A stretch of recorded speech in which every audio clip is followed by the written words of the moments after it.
Welcome guys, இது உங்கள் துருகர்ணி vlogs.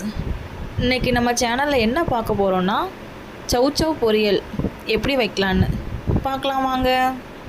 நான் ஒரு சௌச்சௌவை நல்லா தோல் சீவி கட் பண்ணி எடுத்திருக்கேன். அதை ஒரு பாத்திரத்தில் போட்டு கொஞ்சம் தண்ணி ஊற்றி அது கூட ஒரு கைப்பிடி அளவு கடலைப்பருப்பு சேர்த்துருக்கேன். சௌச்சௌவும் கடலைப்பருப்பும் ரெண்டும் சேர்ந்து நல்லா வேகட்டும். ஒரு அரை வேக்காடு நல்லா வெந்ததுக்கப்புறம் ஒரு டீஸ்பூன் உப்பு சேர்த்துக்கலாம். அது நல்லா வேகிறதுக்குள்ளே அதுக்கு தேவையான தேங்காய் அரைச்சிட்டு வந்துடலாம்.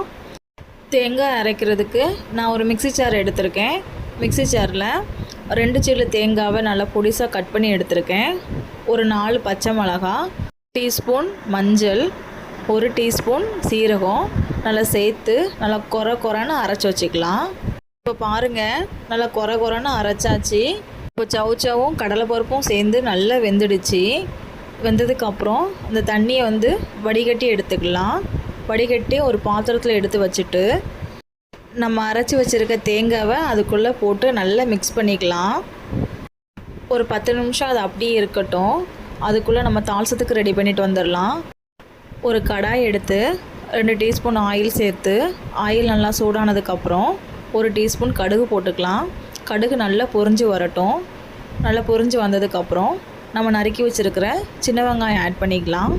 சின்ன வெங்காயம் கூட ஒரு குத்து கருவேப்பிலையும் ஆட் பண்ணிக்கலாம். இப்போ பாருங்கள், வெங்காயம் நல்லா பொன்னிறமாக வதங்கிடுச்சு.